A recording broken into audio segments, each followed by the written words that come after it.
Terus guru kalau di dalam Hindu kan percaya yang namanya karma gitu ya. Sakit itu dia sedang menjalani karmanya gitu.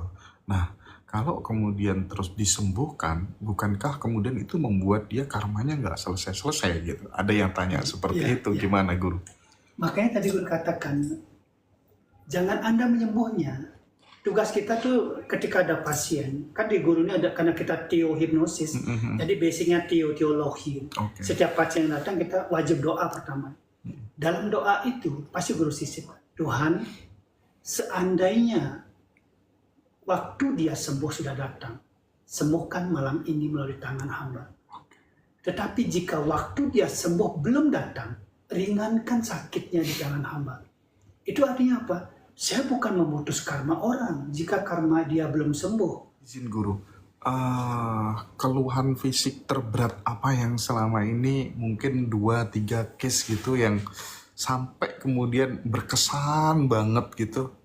Yang paling berkesan itu disembuhkan? gini, ketika guru tengah praktek malam sekitar jam 8, jam 9, udah mau tutup ini. Tiba-tiba ada ambulan datang, jadi ada orang Prancis Iya. yang lumpuh. Jadi dia datang dengan ambulan. Kemudian dia minta tolong ke di terapi. Jadi dia langsung dari bandara Iya. ke rumah guru. Guru terapi kurang lebih sekitar 5 menit waktu itu, karena kita ada prolog juga. Kemudian setelah terapi 5 menit, hal pertama yang dilakukan, dia meyakinkan dirinya sudah bisa berdiri. Lalu guru katakan, ayo kamu coba jongkok lalu berdiri. Pertama dia jongkok, lalu dia masih ragu.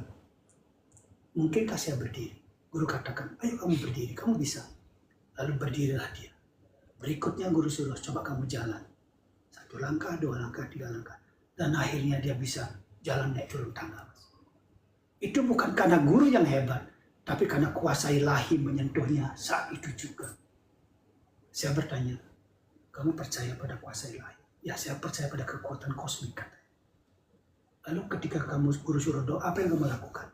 Saya berdoa kepada kosmik. Jika waktunya hari ini, sembuhkan saya hari ini. Ternyata doa dia didengarkan oleh Tuhan, oleh kosmik. Jadi kalau ditanya apakah guru hebat menyembuhkan orang Prancis, tidak. Guru hanya menghubungkan secara interpersonal koneksi antara dia dan si pasien dan kosmik. Guru pakai teknik itu menjadi sederhana seperti itu. Guru, karena guru tahu 43 tahun guru berpraktek, sekuat apapun, sehebat apapun guru berusaha menyembuhkan pasien, pada akhirnya guru percaya setiap kesembuhan hanya karena kuasa ilahi, bukan karena kehebatan manusia.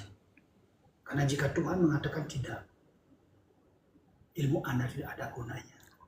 Tapi jika Tuhan mengatakan iya sembuh, bahkan Anda tidak punya pengetahuan tentang itu, tiba-tiba Anda akan memiliki pengetahuan, meski hanya dengan sentuhan, hanya dengan tiupan, hanya dengan percikan air. Jadi ketika kuasa Tuhan menyentuh Anda dengan cara apapun, 43 tahun saya meyakini itu. Dan saat ini saya percaya bahwa tidak ada kuasa yang lebih besar dari kuasa Tuhan. Maka saya takut banget kalau ada pasien yang konvergen dengan Tuhan, berjarak dengan Tuhan. Di situ ada indikasi bahwa dia mungkin susah disembuhkan. Karena dia berjarak, dia tidak meyakini Tuhan. Nah, secara psikologi itu yang sering guru katakan ke pasien, syarat penyembuhan ke tempat guru adalah Anda kembalikan diri Anda, meyakini Tuhan di atas segalanya. Lalu jangan izinkan kekuatan apapun membagi kekuatan Tuhan dalam pikiran dan perasaan Anda. Syarat itu kan sebenarnya tidak semua orang bisa ngejangkau guru. Terlebih bagi masyarakat yang mohon maaf dia secara IQ ya menengah ke bawah, pendidikannya kurang, hidup dari lingkungan dari kecil penuh dengan doktrin dan dogma program-program yang nggak tepat gitu. Nah, seberapa tertantangan untuk kemudian menyembuhkan orang dengan tipologi seperti itu, guru? Menarik, pertanyaan menarik. Jadi gini, kadang-kadang orang datang sudah dengan, kalau andaikan dia gelas nih mas, dia datang dengan air yang penuh. Mm-mm. Maka langkah pertama kita sebagai penyembuh adalah kosongkan gelasnya dengan cara Oke. apapun. Oke. Anda harus punya kemampuan psikologi dalam berkomunikasi. Maka seorang guru itu, bagi guru nih, wajib memiliki ilmu neurolinguistik. Oke. Neurolinguistik. Bagaimana cara dia mengatakan sesuatu agar pasien itu bisa merubah karakternya saat itu juga. Ada energi penciptaan dalam kata-kata si penyembuh itu. Disebut dengan tonality. Tonality itu adalah ketika setiap bait kalimat kita ada vibrasinya. Maka cara-cara berbicara di NLP itu kan dikatakan, kalau kita berbicara dengan bahasa-bahasa yang dalam gelombang beta, gelombang seperti ngobrol begini, orang tak bisa berubah. Nggak nembus gitu ya. Nggak tembus. Tapi kalau kita berbicara, turunkan gelombangnya, mungkin ke alfa, ke theta, itu dalam sekejap orang bisa berubah. Karena bisa berubah. Kita bicara dari hati ke hati, dari roh ke roh. Kita bicara dari pikiran baik ke pikiran baik. Tidak ada penolakan, tidak ada critical area. Jadi kegagalan orang untuk merubah seseorang menjadi lebih baik diawali dengan kesalahan menggunakan metode.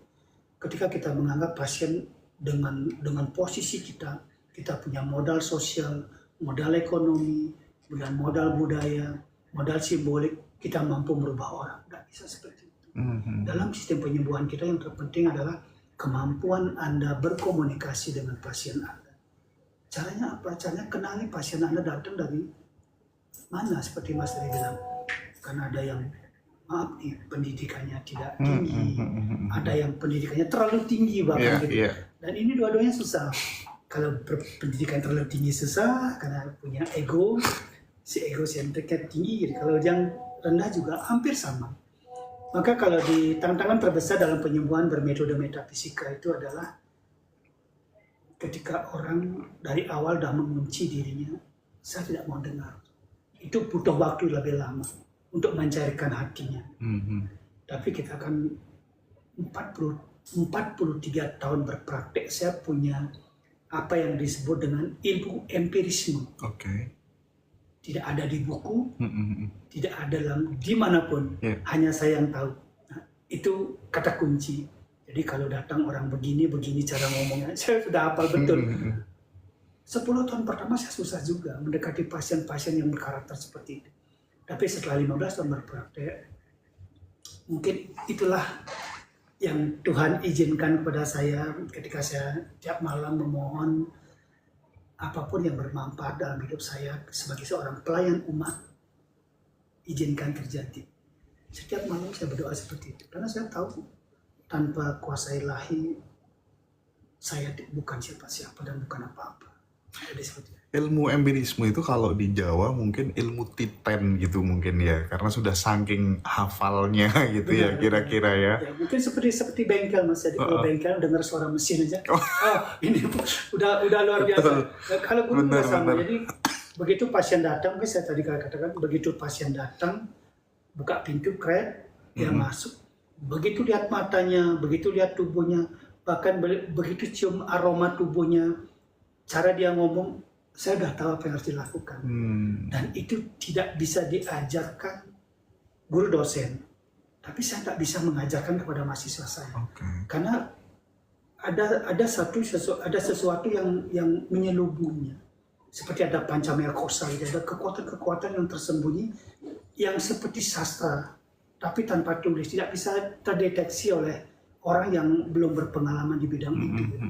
Jadi ada satu keajaiban ketika guru bertanya, bisa tutup mata begini, guru bertanya, saya bingung nih pasien ini, saya berada dari 5 gejala, 3 ada, 2 tidak ada, saya bingung nih.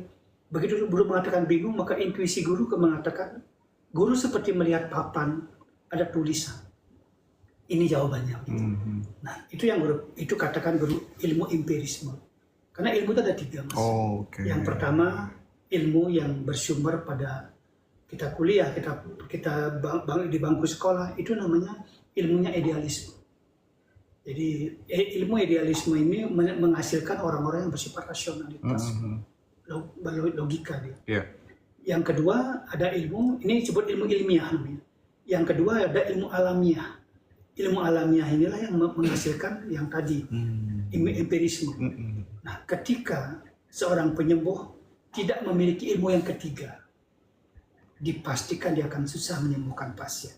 Ilmu yang ketiga itu apa? Ilmu ilahiyah yang menghasilkan orang-orang yang bersifat kritis. Jadi ilmu penyembuhan ada 3, ilmiah, biasanya diambil oleh dokter, peran dokter, alamiah diambil oleh praktisi, dan ilahiyah diambil oleh orang-orang penekun-penekun spiritualitas di level Raja Marga atau tatua-tatua yang sudah kuat.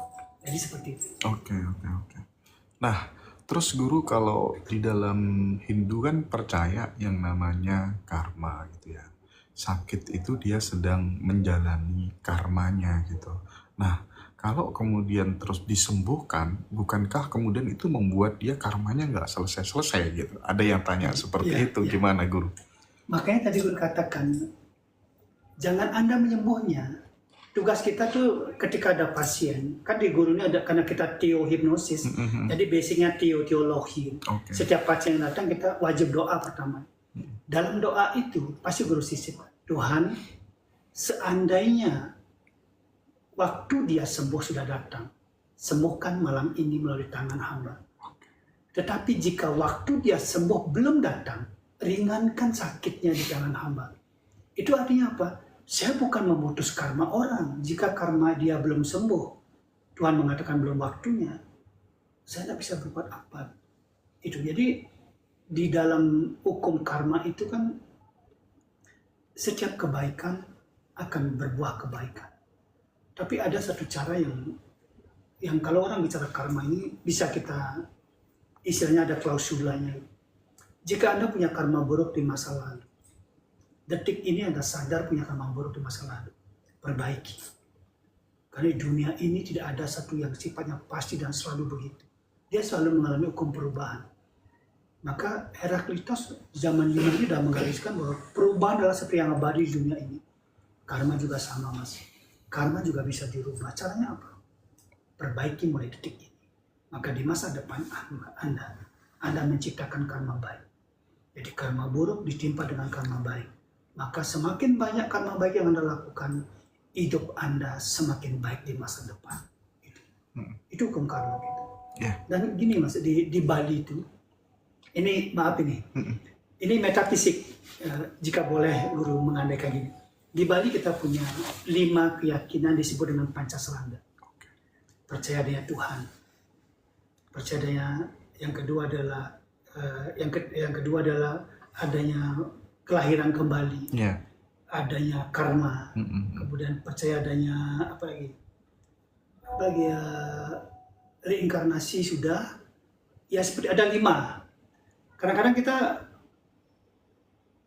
berpikir ini mengikat enggak gitu, karena kadang-kadang orang mencari sebab penyakitnya ada di situ. Nah, padahal sebenarnya apapun yang leluhur kita tinggalkan itu tujuan untuk introspeksi diri kita. Ketika kita mampu introspeksi diri kita dengan baik, guru rasa kita akan tahu bahwa semua sumber penyakit itu hanya bersumber pada pikiran, perasaan, dan tubuh kita. Jadi seperti itu. Oke. Nah, guru, di pertanyaan terakhir di segmen pertama, nanti kita 2 segmen ya guru ya. Oke. Pertanyaan terakhir di segmen pertama ini, tadi kan kita sempat ngobrol tentang pikiran gitu ya. Apa sih keajaiban pikiran? Ya, ada berapa keajaiban pikiran yang mungkin teman-teman perlu untuk tahu gitu, sehingga harus benar-benar serius untuk memanage pikiran ini gitu. Karena ada ungkapan manusia tuh bisa menulis jalan hidupnya sendiri gitu. Pikiran itu katanya mencipta gitu. Bagaimana guru? Ya gini, kalau kita lihat definisi dulu nih, jadi seperti yang dikatakan dalam beberapa filsafat Yunani, cogito ergo sum. Jika Anda manusia, Anda pasti berpikir setiap hari. Jika Anda tidak berpikir, maka Anda binatang. Maka posisi kita melemah di binatang. Jadi pikiran ini adalah keajaiban. Keajaiban yang pertama adalah pikiran membuat manusia itu memiliki kecerdasan intelektualitas. Oke, 1. Jadi kecerdasan intelektualitas membuat kita secara materi bisa dipenuhi. Mm-mm. Kalau Anda tidak punya kecerdasan intelektualitas, rata-rata biasanya secara materi itu pasti akan lebih susah dicapai. Oke. Yang kedua, pikiran membuat Anda memiliki kecerdasan yang disebut kecerdasan emosional. Jadi ketika pikiran Anda tertata dengan baik, maka kecerdasan emosional Anda juga akan tertata dengan baik. Yang ketiga, pikiran istimewanya itu bisa membuat manusia memiliki kecerdasan spiritual. Ada moralitas bermain di situ, gitu. Ada ritual bermain di situ. Dan yang terakhir, pikiranlah sesungguhnya yang membuat Anda bisa terhubung dengan kosmik. Jika Anda tidak punya pikiran yang baik, maka Anda tidak akan terhubung dengan kosmik. Padahal manusia adalah cermin dari kosmik. Jika kosmik mengatakan kamu bahagia, kita layaknya bahagia. Tapi kenapa tidak bahagia? Karena kita tidak punya kemampuan terhubung dengan kosmik.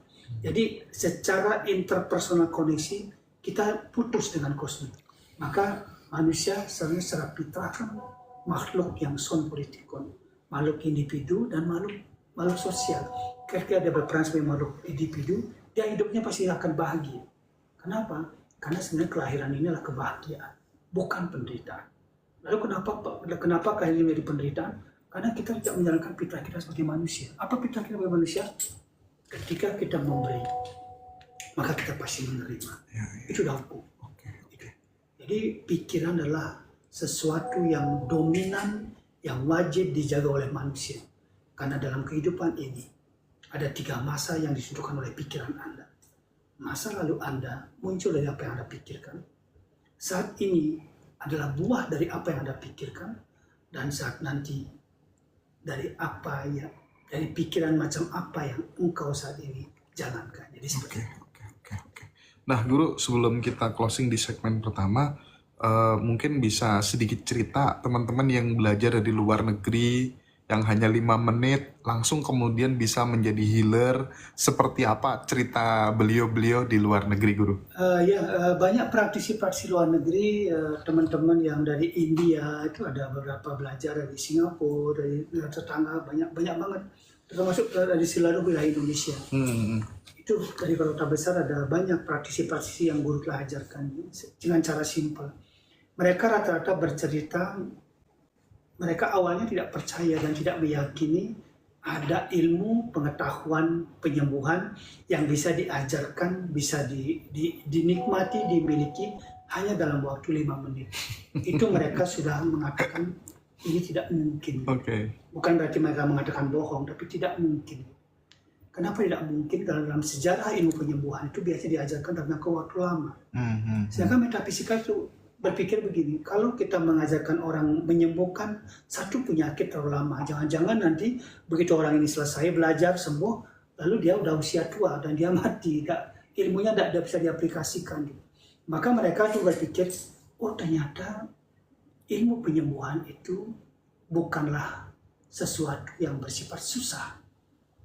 Lalu kenapa selama ini mereka berpikir ilmu pengetahuan penyembuhan itu susah? Karena mereka terikat oleh apa yang mereka yakini sebagai pakayana namanya. Jadi perspektif. Perspektif mereka harus begini.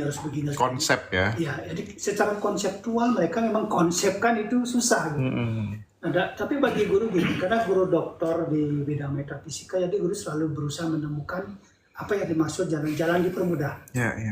Apapun yang bisa memudahkan itu yang akan guru pelajari. Karena gini Mas, ketika guru memunculkan ilmu pengetahuan penyembuhan 5 menit ini, guru telah mengujinya berpuluh-puluh tahun.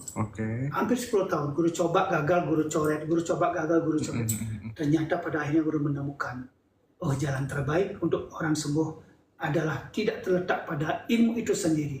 Tapi ketika ilmu itu dikomplikasikan, ketika ilmu itu dikolaborasikan dengan serada atau keimanan kita kepada ilahi.